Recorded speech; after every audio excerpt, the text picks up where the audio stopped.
Hi, Lucas! Gising na si Lucas. Matanom kita kang matanom. Hi, Lucas!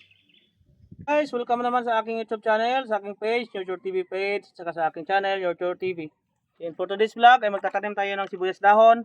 So, meron tayo ditong mixture na po ng carbonized rice hull, loam soil, animal manure, meron tayong nilagay na eggshell, clamshell, at saka meron tayo ditong nilagay na balat ng saging, source of potassium. Yung shell naman ay source ng calcium. So, ilagay natin dito guys.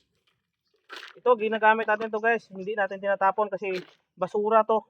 Iba, sa atin ay makabuluhan po ito. Ang iba naman sinusunog, nasisira yung ating, nagkaroon ng pollution, saka nasisira yung ating ozone layer dahil sa pagsusunog, which is hindi dapat natin ginagawa yon. Maging nature lover po tayo. Ayan.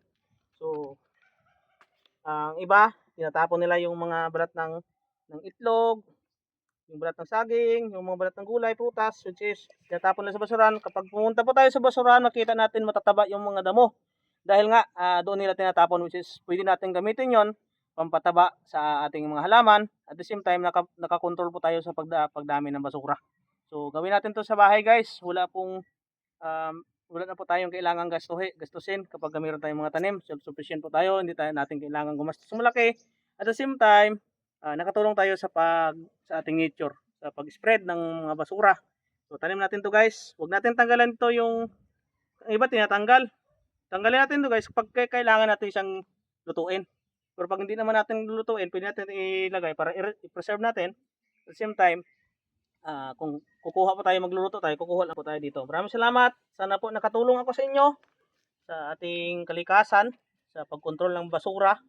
Ito, basura. Basura po yung mga dahon ng mga dahon, mga balat, which is basura, pwede nating gamitin na pataba.